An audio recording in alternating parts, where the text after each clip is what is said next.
Gracias por participar, gracias por la expresión de mayoría, gracias por defender la democracia. Ganó Venezuela. Edmundo González Urrutia es electo presidente de Venezuela. This is my video update on this Tuesday, midday, July the 30th. Let's talk about some news, and let's start things off with the U.S. national debt, which has now passed the 35 trillion mark. You heard me right. 35 trillion with a T. $35 trillion. That is crazy. Absolutely insane numbers. 35 trillion in debt. From what I understand, every 3 months, the debt now increases by $1 trillion. And I read somewhere that pretty soon the interest on that debt will be more than the U.S. military budget. Wow. That is insane in the membrane. Insane in the membrane. 35 trillion in debt. This is late stage empire that we are seeing. No doubt about it. How do you bring down 35 trillion in debt? You don't. You don't. You can't bring it down. Maybe you could chip away at some of the spending, like the useless, crazy spending, like giving money to Project Ukraine, or cutting down on some of the military bases, cutting down on empire, because that's what those military bases are. It's empire. So maybe you can cut down on the 800 or 850 military bases around the world. Maybe move that number down to, I don't know, 600 military bases, 500 military bases around the world. Maybe instead of 10 homes to Zelensky, you just allow him to buy 1 home a year instead of 10 a year. I don't know. I don't know how you bring it down.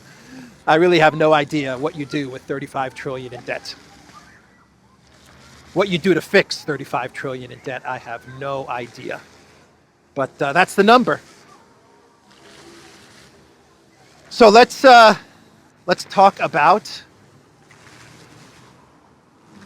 the color revolution that appears to be unfolding in Venezuela after the elections, where Maduro won a 3rd term. According to the election council, Maduro has won the elections. Now, the opposition is disputing Maduro's win. The collective West, wow, the collective West is very, very polarized about the elections in Venezuela. I did not expect this type of polarization for the elections in Venezuela. A lot of interesting discussions taking place on social media. A lot of people in the collective West want Maduro gone. A lot of leaders in South America, a lot of countries are not recognizing Maduro. A lot of countries are recognizing Maduro. A lot of analysts are saying that the elections were fair and that Maduro won. So a lot of polarization for these elections, which kind of surprises me. But you also have a lot of misinformation about these elections, which might be creating some of this polarization. And I talked about some of the misinformation yesterday. One instance where there was a video that was published by Visegrad 24, which has been covering the conflict in Ukraine. I believe they've been covering the conflict in Ukraine very poorly. We've been getting the conflict right, and they've been getting the conflict in Ukraine very wrong, but that's my opinion. I think the facts bear that out as well. But anyway, Visegrad 24, they decided to weigh in on the elections in Venezuela, and they posted a video allegedly of of Maduro gangs entering a voting station and stealing ballots, boxes of votes. And it turned out that these boxes were actually air conditioning units. And even Elon Musk fell for this information, and he commented on this video, and he was community noted. Elon Musk, Twitter owner, community noted on his platform. But that's one video of misinformation. And Alan McLeod, he actually posted a really good thread on Twitter X where he goes through a lot of the misinformation that's being posted on social media about the elections in Venezuela and the claims that these elections were fraudulent. And he debunks all of those claims one by one. So it's a really good thread from Alan. And I will put a link to that thread in the description box down below. But one of the claims that is being used to prove that, or to say, to run with the narrative that these elections were fraudulent, is that when you add up the percentage votes that each party got in these elections, it adds up to 109% and not 100%. So a lot of people are saying this is proof that Maduro rigged the elections. How can you have, when you take each party and the percentage of support that they got in the elections, each candidate in each party, when you add it up, you don't have 100%, you have 109%. How is this possible? This shows that Maduro rigged the elections. Well, Alan, he debunks this. In this thread, he says, the image, which many claim to be official election results, has been seen by tens of millions of people. It claims that the vote count is 109%, but actually all that happened is that the three minor opposition candidates pictured got 4.6% of the vote together, not each. This is a simple data entry error from someone making an infographic for TV. These are not the official results. The official results add up to 100%. Dishonest actors are promoting this to spread the idea that the official election results are fraudulent. And here's a picture of the infographic, which is from a TV channel, and it has the three parties that got 4.6%.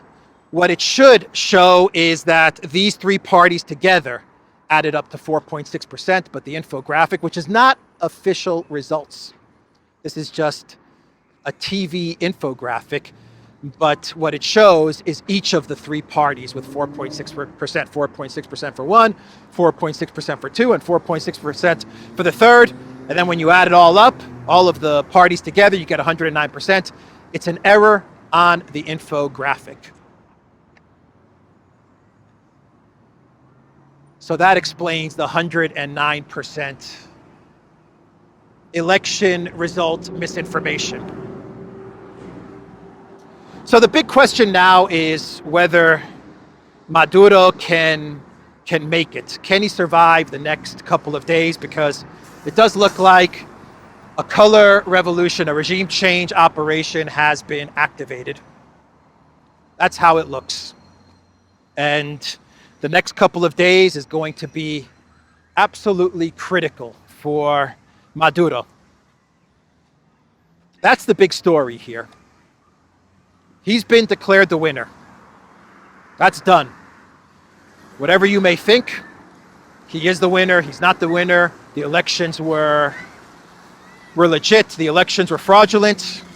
That's not the issue anymore. The issue is, can Maduro make it over the next couple of days? Because we are seeing protesters on the streets in Venezuela. The opposition party, they are disputing the election results. And some people are saying that criminal gangs are now roaming the streets of Venezuela, trying to stir up trouble, causing all kinds of violence, tearing down statues, tearing up Maduro posters. And it looks like we're heading towards some sort of of big clash between Maduro's side and the opposition side, which is supported by the United States. So that is the big question. Can he make it over the next couple of days? Or will things spiral out of control and we may get a successful regime change? Tough to predict. I don't have a good feel for what's happening on the ground in Venezuela, but looking at the videos, looking at the photos of the gangs and the protesters, my gut is telling me, after seeing all of the videos, if they're real, what I'm seeing, my gut instinct is telling me that Maduro's going to make it. I also listened to Maduro's speech yesterday, talking about the election results and talking about the regime change that is taking place. He says that Venezuela is prepared for this regime change. They knew it was going to happen, so they've been preparing for it. My gut is telling me that he's going to make it, that he's not going to be regime changed out. We're not seeing military defections, police defecting to the opposition. We're not seeing it yet, but it could happen over the next day or two. That's possible as well. You could see defections to the opposition. If we start seeing that happening, especially on the military side of things, then Maduro is in trouble. But so far, we haven't seen any defections. We haven't seen a huge, not yet, a huge gathering of people. I'm talking 100,000, 200,000 people gathered in some area in Caracas, in some square or something, demanding that Maduro step down. We haven't seen that either, though it could happen. The Collective West, the NGOs, they could be organizing something like that. The opposition could be organizing a big protest event, something akin to the Maidan Square. But keep in mind that Maidan, that lasted for about 3 months, I believe. I mean, there were people in that square for a long time. I don't know, maybe I've got my timeline off, but I remember that there were people protesting in that square for quite a long time. And the NGOs and the Collective West, well, they made sure that those people were well fed and well taken care of. And you even had a Cookie Monster passing out cookies and snacks. So we haven't seen that happen either, but it could happen. We could see stuff like that being organized. So that is the big question. Can Maduro last over the next couple of days? If he can make it over the next couple of days, then you get the next attack from the United States, which will be sanctions pressure. That's going to be the next step. Big time sanctions pressure in order to really hurt and cripple Maduro's government and the Venezuelan economy. So then Maduro has to make it through the big sanctions attack, which is going to come after the regime change operation. If the regime change operation fizzles away, that's when you get the big sanctions attack. Shock and awe regime change.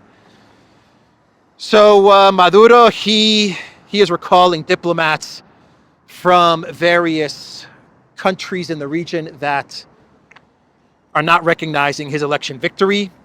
Ambassadors from Argentina, Argentina, Dominican Republic, Costa Rica, Panama, Peru, Uruguay, and Chile.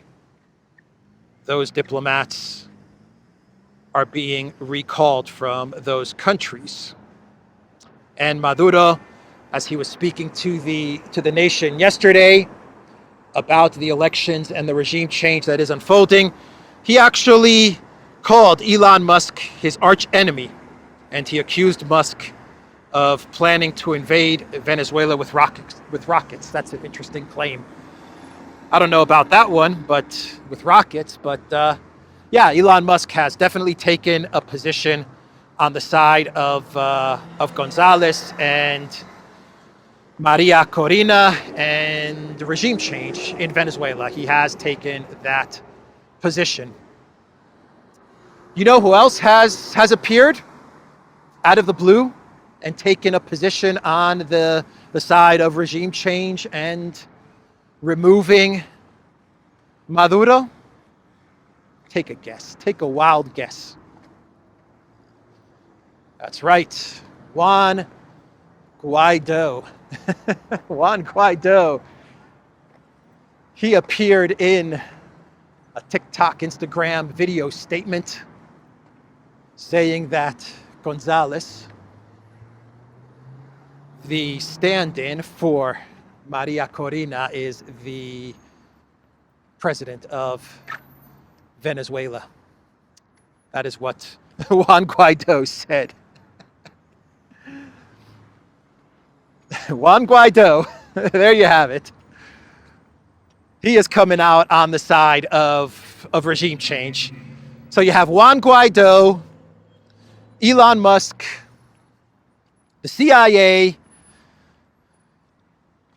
Marco Rubio, the neocons, and much of America First, MAGA, as well as Blinken and Sullivan and all of these guys, the neolibs.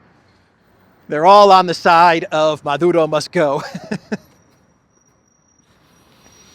I don't know. Make of it what you want, what you will. Juan Guaido. Got a lot of Juan Guaidos in the world today. We do have a lot of Juan Guaidos popping up. Juan Guaido clones. But yesterday we saw the original. So WikiLeaks put out a post on Twitter X, and they said Venezuela's right-wing opposition and U.S. media outlets claim there was fraud in the July 28th election based on an exit poll done by U.S. government-linked firm Edison Research, which works with CIA-linked U.S. state propaganda organs and was active in Ukraine, Georgia, and Iraq. Why am I not surprised? So that'll wrap up the Venezuela Color Revolution segment. Let's now talk about Slovakia. What is going on in Slovakia, or with Slovakia? Well, Robert Fico and his administration, they are telling Ukraine, you better get that oil flowing. You better get that oil flowing, transiting Ukraine, the Russian oil that transits Ukraine, Lukoil, that goes to Hungary and goes to Slovakia, and I believe also goes to Serbia as well. Get that oil flowing, or else, if you don't get that oil flowing, according to the exemptions that Slovakia and Hungary have received from the European Union and the contracts that they have for the oil to enter their countries through Ukraine transit, of which Ukraine actually makes money on the transit. If you don't get that oil flowing, then Slovakia is going to stop sending diesel to Ukraine. That is what Fico said. If the transit of Russian crude via Ukraine is not renewed in a short time, Slovak refiner Slovnaft will not continue supplies of diesel to Ukraine. Yeah, that's how you got to do it. That is how you got to do it. You got to speak the same language that the Zelensky regime is speaking, which is blackmail. That is what the Zelensky regime is doing to Slovakia and to Hungary. And I imagine they're doing this with the European Union's blessing in order to punish Slovakia and Hungary. So that is what you have to do. Cut off the diesel, cut off the electricity, and then see how Zelensky reacts. By the way, the deputy prime minister of Slovakia, he was supposed to represent the country at the Olympics in Paris, but he said that he will not be going to the Olympics. This Olympics will forever remain a symbol of degenerate decadence, which absurd the beauty of sport and turned it into progressive political theater. That is what the deputy prime minister said. Thomas Taraba.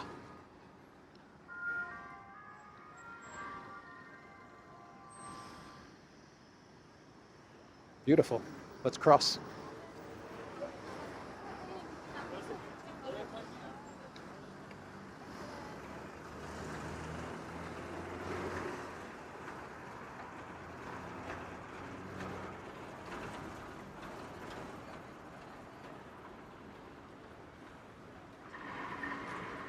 So there's the flag of Canada. This must be the embassy of Canada right here. I think this is the embassy of Sweden, Denmark, and Canada. Cool. So if you're from Sweden, if you're from, I think Denmark, yeah. If you're from Sweden or, now I'm curious, is it Denmark that I read? Yeah, if you're from Sweden or Denmark or Canada and you run into trouble in Yerevan, this is where you come. The embassy. They will help you out. Maybe, maybe not. So we have another Juan Guaido that is being created in Hungary. His name is Peter Magyar. Juan Guaido, what is he, Juan Guaido 3.0 or 4.0? Let's see, we have the original Juan Guaido. We have Svetlana Tikhanovskaya from Belarus. She was Juan Guaido 2.0. And you know what happened in Belarus, the elections in Belarus and Lukashenko? Kind of reminds me of Venezuela. It really does remind me of Venezuela in a way. So many people were saying Lukashenko did not win, the results are fraudulent. Lukashenko won. When you look at the numbers and look at all the information, you come to the conclusion that Lukashenko got the majority of the votes. And I think over time, many people will realize the same about Maduro. But anyway, I digress. Svetlana Tikhanovskaya, she is Juan Guaido 2.0, Moskovski Kulturna Delovoi Centre, Dom Moskvivo Yerevan.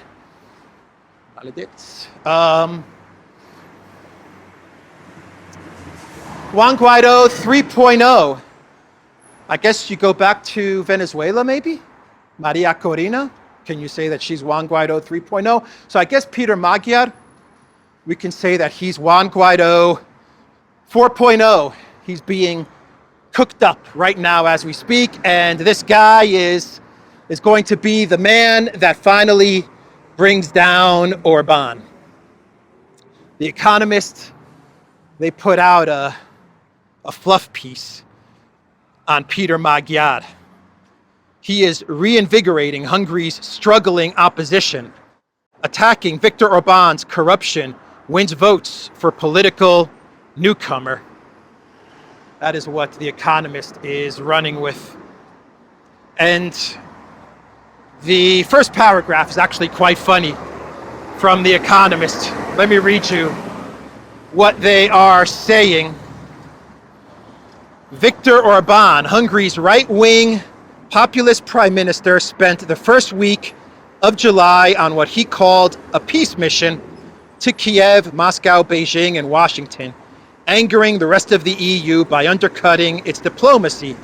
Back at home, a 43-year-old lawyer named Peter Magyar was trying to poach Orban's voters. Mr. Magyar entered politics early this year by revealing evidence from conversations with his ex-wife, Mr. Orban's former justice minister, of alleged high-level corruption. In April, he launched a new political party, Tiesa. On June 9th, the upstarts won an extraordinary 30% of the vote in the country's European Parliament elections. Mr. Orban's long-ruling Fidesz party took 45%. So according to The Economist, the EU is upset with Orban because he undercut the EU's diplomacy by engaging in diplomacy. Oh boy. He undercut the EU's diplomacy with Project Ukraine by engaging in diplomacy with Kiev, with Moscow, Beijing, Washington, and eventually he made his way to Mar-a-Lago to meet with Trump.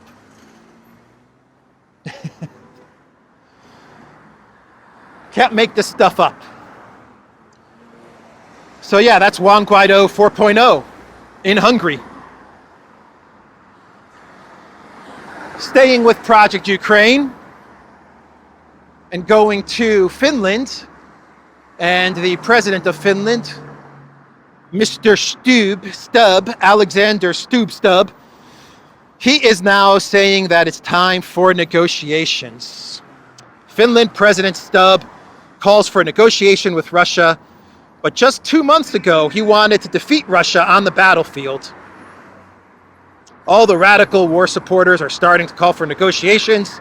They would not do that if Ukraine would be winning, says Lord Bibo. Yeah, absolutely. 100%. If Ukraine was winning, they would not be calling for negotiations. And 2 months ago, the president of Finland was talking about how Ukraine was going to defeat Russia. NATO was going to defeat Russia. Russia was in tatters, I tell you. Yeah, they're not in tatters. Russia's not in tatters. They're not being defeated. Ukraine is losing. Ukraine is going to lose. NATO is losing. NATO has lost.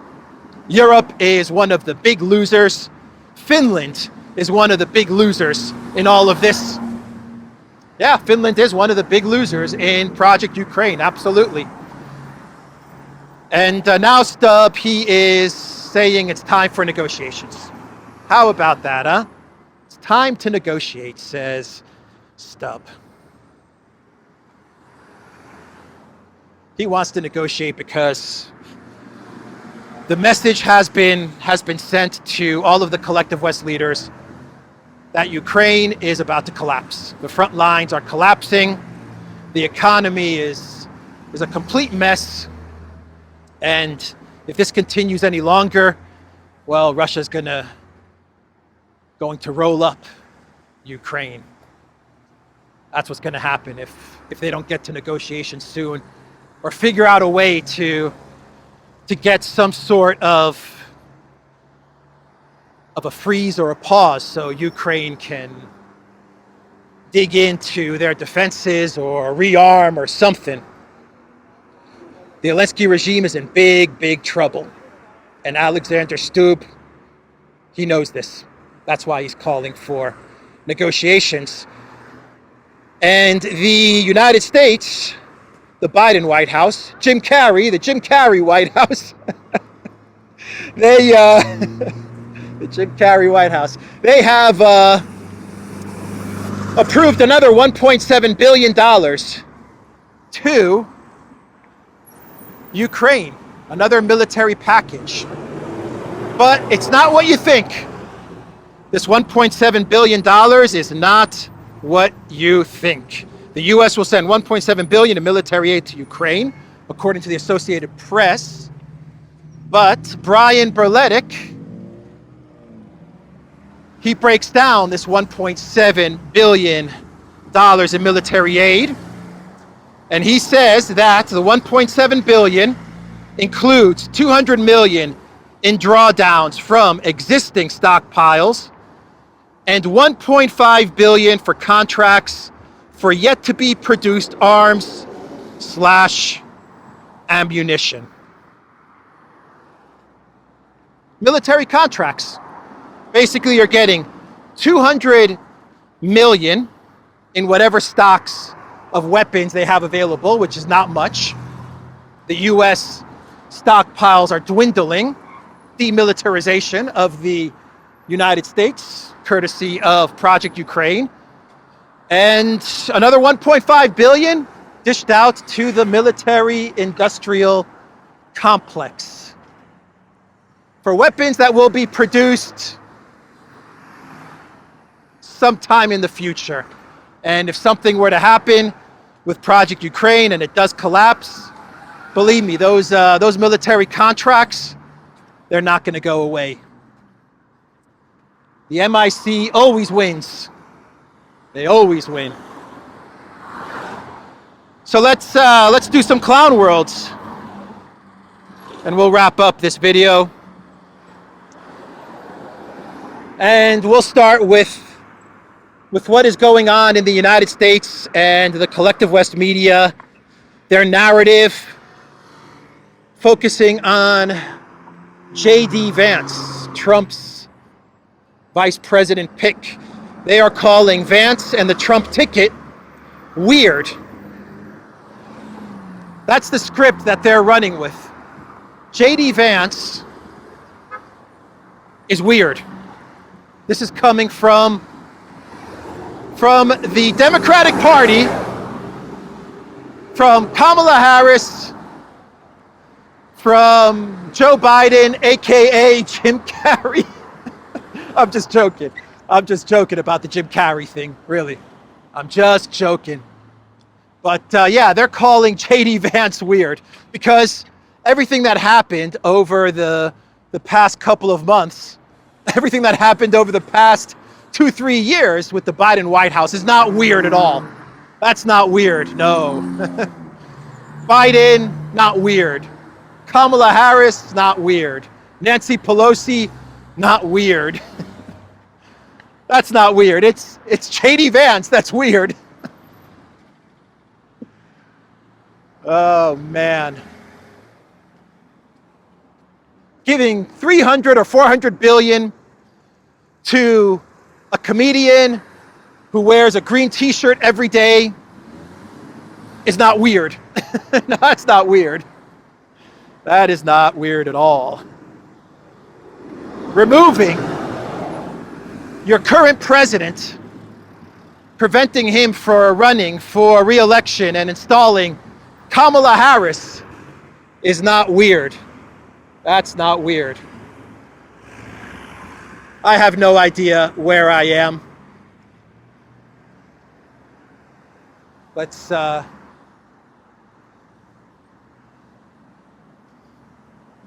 let's walk back.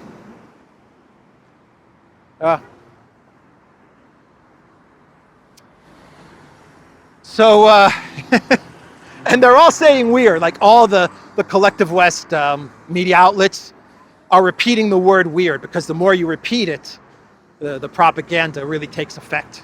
The more you say it, the more it works. So they're all saying weird, weird, weird. Everyone's saying weird, weird, weird.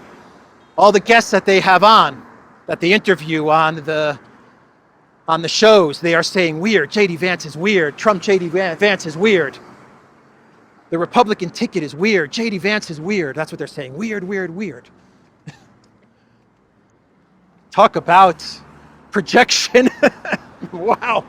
Everything they do is projection. I've said it over and over. Everything they do is projection.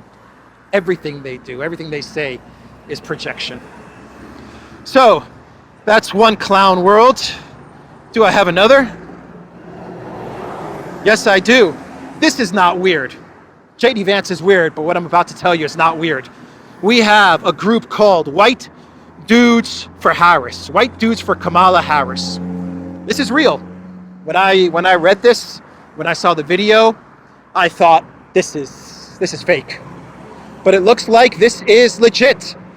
There is a group, a movement, if you want to call it a movement, called White Dudes for Kamala Harris. And you know who's part of this group? Or who has suddenly joined this group? At least that's what he says in a video clip that is going viral on social media. It is the dude himself, Mr. Jeff Bridges. And there's a video of Jeff Bridges attending a White Dudes for Harris Zoom call, Zoom get-together. And Jeff Bridges says, I'm white, I'm a dude, and I'm for Harris. Kamala's our girl, a woman president, man, how exciting.